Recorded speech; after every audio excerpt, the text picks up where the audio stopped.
CNBC Africa now has the pleasure of speaking to Ambassador Dr. Amina Mohamed. She's the Cabinet Secretary for Foreign Affairs in Kenya, and of course the candidate for the African Union Chairperson. Thank you so much for finding time to speak to us. Thank you very much. Yeah, you've had many firsts as a woman in leadership in Africa, and of course we know you're also the first CS for Foreign Affairs in Kenya. Just walk us through the journey that you've undertaken over the last few years as a leader in Africa and in Kenya. Those are many years. Those are many years. The first time that I did something that I guess laid the roadmap for whatever else came after was when I was elected to chair the IM conference, which is the Council for Migration. At that time, Kenya was actually the only African country that was a member of the International Organization for Migration. And when I was approached, I told them that the only reason I would join, I would agree to be put up as a candidate for the chairmanship, would be if they would open up the organization for Africa and would be able to attract more countries into the organization. And so we reached an understanding, and I chaired it. And during my chairmanship that 1 year, I brought in a few African countries. And the rest is actually history, because now I think the largest group of countries that are members of the International Organization for Migration are African countries. And you know, from then on, I think especially in the kind of job that we do as ambassadors in multilateral stations, you're called upon to show your commitment to the continent by agreeing to chair different bodies. And so I was fortunate, I was privileged that the African group in the cities that I served in saw it fit to elect me over and over again. And so it's something that I enjoyed doing, I was committed to doing, and I think the record is not a bad one. You're now running for the chairperson's position at the African Union Commission.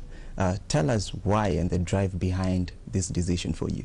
Kenya is running and has put up my candidature for the position of chairman of the African Union Commission. Why am I running? I think we have a lot of value that we can bring to the table. We are also at a very, I think, good time in the history of this continent. The first thing that comes to mind is the framework that we have. We have a framework that was agreed on by all African countries, and that needs a faithful implementer to put in place. It's a framework that's called the Agenda 2063. It's an agenda for inclusive growth and sustainable development. And it has a number of amazing aspirations for the continent. And I think it's actually a time for an East African, because of the track record we have also set as a community, as an East African community, in what we've done. We've created a model for others to emulate. And so there was just a feeling that it was time for us to vie for this position, and that I would be a good candidate for that, because, again, I can bring people together. I have never come across a challenge that cannot be resolved. I look at challenges actually as opportunities, and I believe that we all know what we need as a continent to move us forward. And I don't think that one should actually spend too much time or belabor you know, the hiccups that we may come across from time to time. One should look at the leaps we've made. We are a young continent. We've been in place, the majority of us, for about 50 to 55 years. We have done amazing things. Many of us have come up with new constitutions, right? Constitutions that are based on our own realities, not on realities that have come from elsewhere.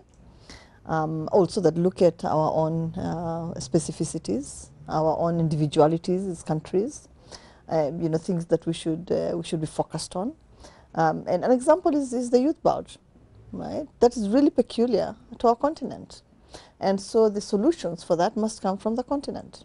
They cannot be solutions that are imported from elsewhere. For us as a continent, it's actually excellent that we have such a young population. It's young populations that are creative, that are innovative, that are drivers of economies. They also are the future and the present, and therefore whatever they do, they know what they would like to put in place, for themselves and for their own children, and for posterity, I guess. So we actually are in a situation where we can lead, right, and not follow, right? Because the problem is ours, the challenge is ours, and it is a wonderful opportunity to use to propel the continent to the greatest possible heights. Briefly take us through what an African Union Commission led by Ambassador Amina Mohamed will focus on, looking at the challenges that Africa is facing. You mentioned about creating opportunities for the youth. So unemployment has become quite a challenge, and of course lifting the African economy. I think industrialization, without any doubt, without even thinking about it. It's the only one that has the ability to reduce poverty, right? To create the jobs that we need, and to move the century into the 22nd century, to move the continent into the 22nd century. And I think following that, trade, because trade brings us together, right? It is a unifier, if you like, right? But to do trade, we must address our infrastructure gaps, right? We need to make sure that our infrastructure, whether it's land, sea, or air, is seamless. It doesn't take a day. It's a process, but we need to get on with it. We need to get on with it. And we need to remove the obstacles that are low-lying fruit, right? That can be removed easily. One of those is allowing for easier movement of people, right? Of business people, of capital, of services, right? And of goods. There's no reason why Kenya should import, for example, and I'm using Kenya as an example, right? If, for instance, we did not have a dairy sector, right? And we needed butter or milk or cheese, there's no reason why we should import that from, 10,000 miles away. If we can just go across the border into the next country and import from our neighbors. The only reason why that has been difficult is because of the infrastructure deficit that we are faced with, and so we need to address that, and we need to address it quickly. In this country, we have tried to do it. In the region, we've also tried to do it with the SGR, right? With the road infrastructure that we've put in place, with the modernization of the port, right? That has been done over the last few years, with the modernization of our airport. Right, so those are the things that we need to do across the continent, so that our young people can move from one country to the other, bring ideas, bring creativity, bring innovation, but also find jobs, right? So apart from industrialization, and obviously there you have to address the infrastructure deficit, trade, and the need to trade amongst ourselves. The intra-Africa trade is at 13%. There's no reason for that. It should actually be at least at 30%, right? We should eventually have 60% of trade within the continent. This is where the population is. This is where the fastest growing middle class is, right?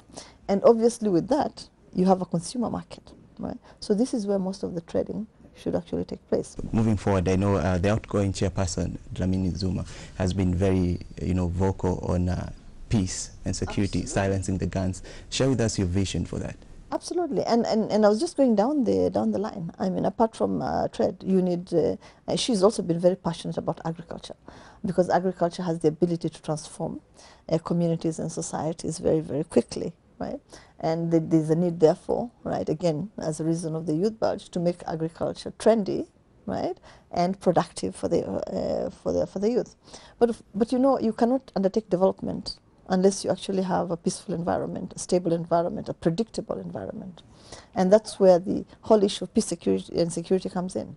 You must have peace and security. Without it, you cannot have economic growth and development.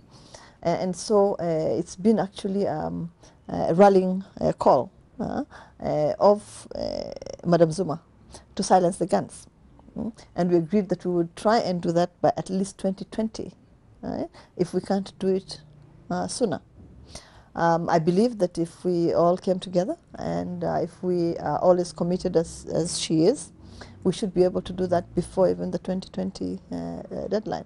Africa does not manufacture ammunition except for a few countries and weapons.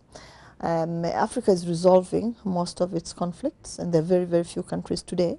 We are 54, and there are very few of us that are still engulfed in conflict. In fact, there are probably less than 5 that are engulfed in active conflict. And therefore, we are at a place where we should be talking about a peaceful Africa, right? A secure Africa, growing Africa, a resilient Africa, right? So it's one of the priorities, obviously, of the continent. It became a priority immediately. We actually addressed most of the issues that were connected to decolonization, right? And then peace and security became a big issue, and we started addressing it. So, big agenda. I think if we are focused, we can actually deal with it. We've been successful in the majority of countries, and of course there will be hiccups, back and forth. But I think the majority of countries have actually gone beyond the stage where conflict is a daily affair. So we need to continue working on it. We need to continue working on it, and I think we should be able to get it done. Mm-hmm. Let's talk about governance, and we are seeing a very strong call towards improving governance across the continent, dealing with issues of corruption. As you look forward to the big job, if you get it, what's your vision on how to drive governance forward, transparency in the leadership? Well, we have a very comprehensive and all-inclusive agenda, and that is also an issue that is in our Agenda 2063. We're more transparent, we're more open. Again, we're a young continent. The youth is very demanding, right? We are involving more and more people in leadership. Apart from the youth, the women, right, that are coming in droves now. So I think today Africa is at a better place in terms of the rule of law, in terms of governance, than it has ever been.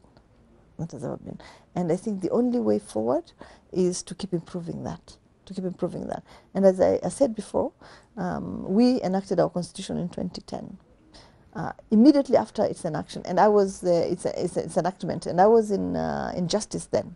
I was the permanent secretary there. We got a dozen requests from countries that wanted to come and look at our constitution and see whether there was anything that they could borrow from there that would fit their own circumstances. Because at the end of the day, the instrument is only as good, right, as it can be, as its implementation. And you'll only implement something that you're really comfortable with, And so the whole purpose of coming to understudy, to look at what we're doing is, will this fit into my own circumstance? Is this something I can do now? Is it something that can be delayed for a bit? As you know, our own constitution had transitional clauses, right? What we needed to do now, what we could do a little bit later. Some of the provisions, right, could only be actually fully implemented in 5 years, 6 years, 10 years, So we had actually time periods in the constitution for the implementation of different provisions. So I think it's the same everywhere. But that the governance situation, I think, on the continent is better than it has ever been, and I know that it's going to continue improving. Let me also say this, that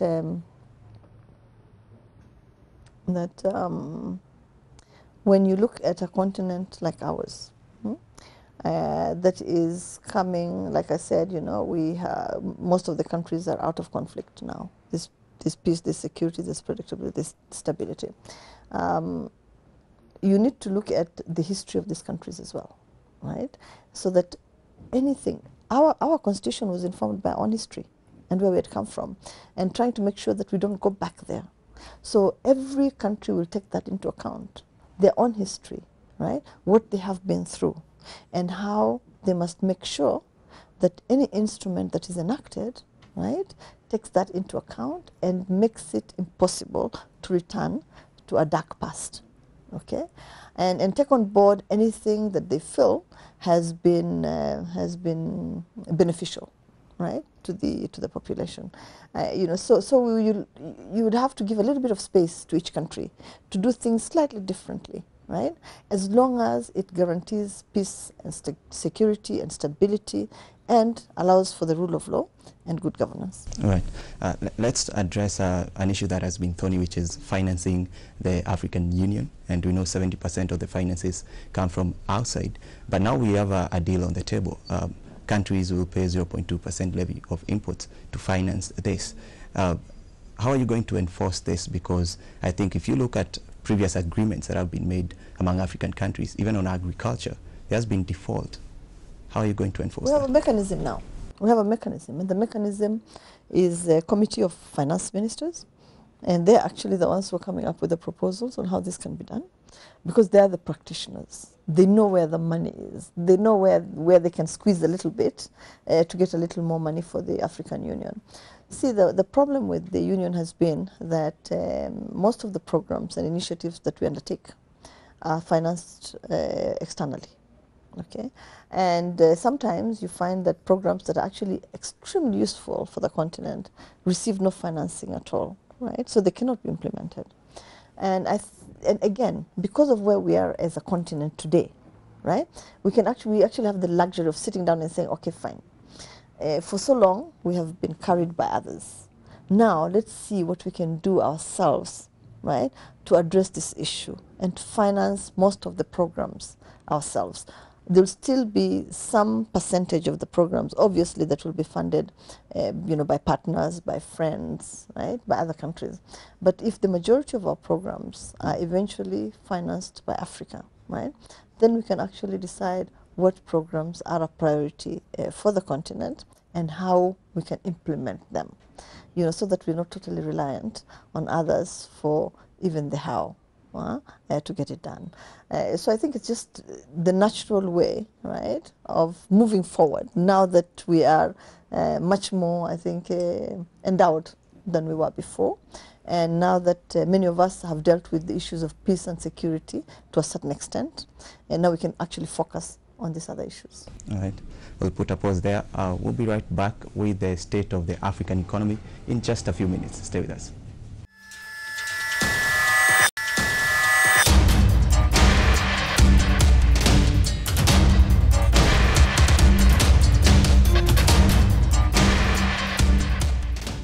Welcome back. We are still speaking to Ambassador Dr. Amina Mohamed, the Cabinet Secretary for Foreign Affairs in Kenya and also candidate for the chairperson position of the African Union Commission.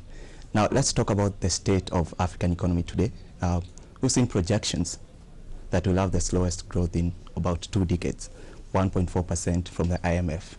For you, according to you, how can we reignite this growth as a continent? You know, just a few words. Industrialization, diversification, value addition, beneficiation. Yeah? Because we need to move away from the export of primary products. When we do that, we actually export our jobs also outside the continent. So you have the young people who don't have jobs on the continent, but we actually export the value addition, you know, and beneficiation to other parts of the world. So we really need to focus on those. Yeah? We also need to establish our regional value chains, right? You know, so that within our regions we can develop a product to the end, right? And add, you know, continue adding value to it as it goes. Yeah, maybe from one country as a primary product to the next one where a little beneficiation is done and then moves to the next one. But we need to really create our own value chains across the continent. Diversification, we have to stop relying on either our natural resources being exported in the raw form or our primary products, agricultural products being exported in the raw form. If we do that, I think we'll get away from these growths that are dependent on high oil prices, high commodity prices, and then when the primary commodity price falls, then your economy goes into depression. But these are issues that have been talked about, and I really don't think that the picture is as gloomy as that, because I just saw the report that was done by McKinsey, Lions on the Move too, and it is not such a a gloomy picture that is painted, right? But it also focuses on some of the issues that I'm raising, on diversification of the economies, on infrastructure development, so that there's easier movement of services, of goods, of people, getting rid of some of the bottlenecks that we have, like the visas, right? Wouldn't it be easier to do what President Kenyatta proposed, right? Which is have reciprocal arrangements. Any country that is willing to have that arrangement with us will be allowed into the country, and the visas would be issued at the port of entry. Yeah, and we can even agree on a period of time and say that the visas would be issued for a month at a time, right? Until we build the confidence that we actually need as a continent to move beyond that and say, okay, there's complete free movement of people. But we've also taken some steps, right, to deal with that, which is arrangements. We have that arrangement now with a number of countries, including South Africa and Nigeria, where we agree on a number of business people that will be allowed long-term visas and almost free movement, right, so that they can invest in the different countries, because that was one of the biggest complaints that we had from the private sector in the continent, was that, look, I need one visa to travel around the Schengen area. I need 53 visas to travel around Africa, and that means obviously not only is it expensive, right, but it's time consuming, right? So where would I invest, right, if I'm an investor, because I'm only interested in my bottom line, right, at the end of the day. So those are some of the bottlenecks that we need to deal with. But the story is a good one. Look, McKinsey looks at how many African companies can actually play in the big league, and the number has been going up, right? So I think there are some things that we need to urgently address, but we need to address them from a position of strength, that we're doing well. We need to do better, and this is what we need to tweak. This is what we need to strengthen. This is what we need to do in order to move forward. Mm-hmm. You've mentioned diversification and the roles that various countries should play, but how would an African Union Commission under your leadership deal with some of these challenges when we talk about the growth in Africa slowing down? Yes, the opportunities are big, but just enabling the stakeholders to take advantage of the opportunity. Well, what the African Union has done. Look, first we have our own agenda 2063, right?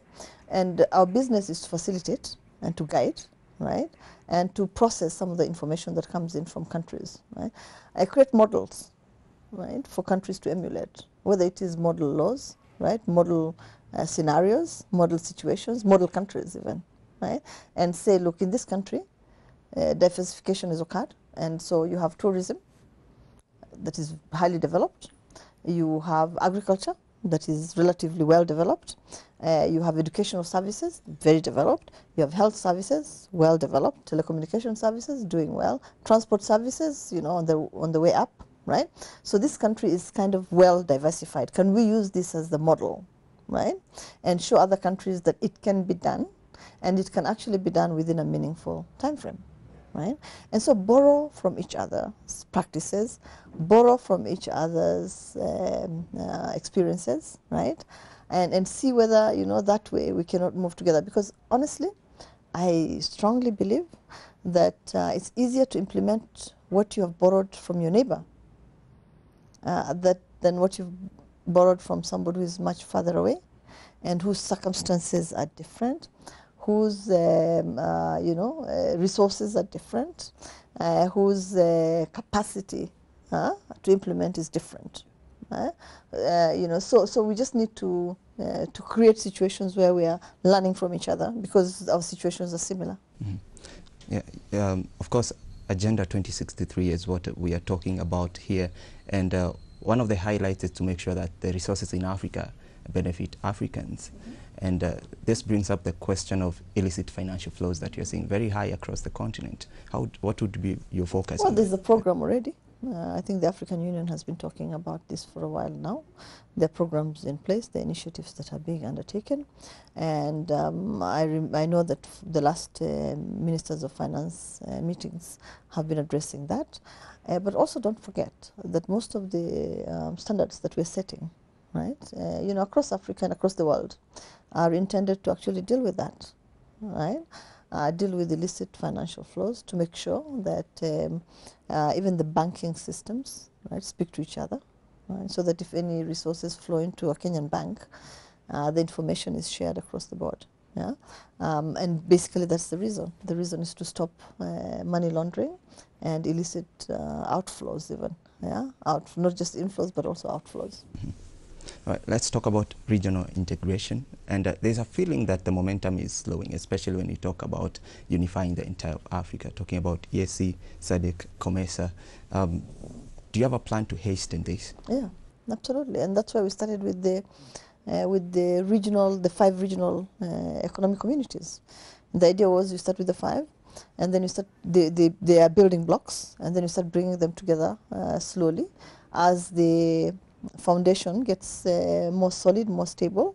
Then you start moving together. We have done that with the tripartite agreement that was signed between SADC, COMESA, and EAC. And we're moving forward with it. Yes, I wish it was faster. And I've said this to my counterparts when I was Minister for Trade also, that we need to speed this up.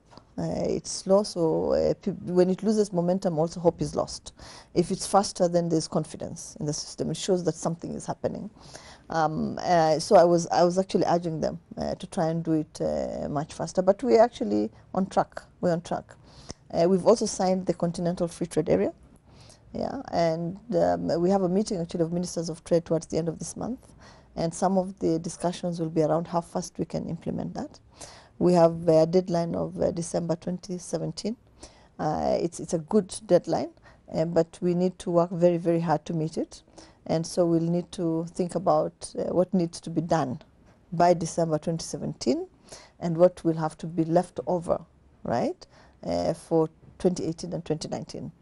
But I think there's a realization, right, across the board on the continent that the best way that we're going to develop and the fastest way and the smartest way is to do it within the continent. Now, if you get into that position of chairperson of the African Union Commission, how are you going to make sure that people move on the same track? Because in many cases we have agreements, and then at some point some countries are not very comfortable with it.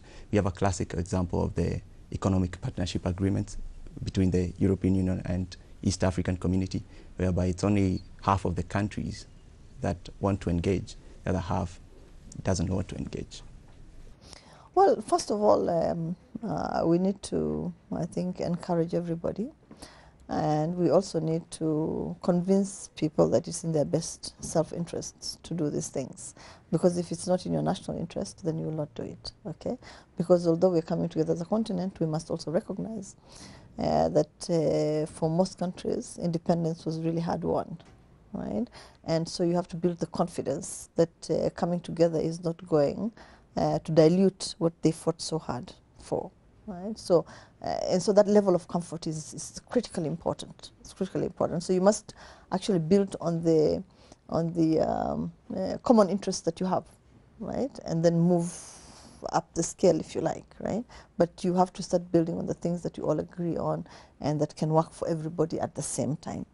Okay. On the EPAs, and I will not really get into that because we have until January. And we have had discussions in the sub-region and agreed that by January we will see where we are, but there was also the promise that it will be signed. The rest of the countries will come on board in January. Two of us have signed already, and we have already ratified. So the two of us are totally compliant. We're also, talking to the Europeans and saying, look, if one is compliant, one is compliant. And so we should just get on with implementation, right? So that's a discussion we're also having. But look, the continent has been moving together for a long time. The creation of the OAU, Organization of African Unity, was to make sure that we could harmonize our positions and move forward together because of the realization that together we're much stronger, right? And we can move much faster.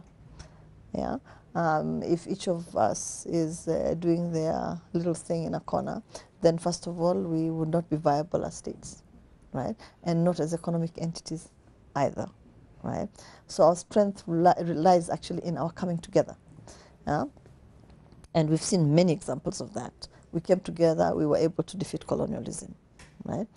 We came together, we were able to do lots of wonderful things. Right? So we must continue just working together to make sure that that happens. The creation of the economic, regional entities was also a result of the Lagos Agreement, right? So basically what we agree on together and we actually implement together comes out smelling like a rose, if you like.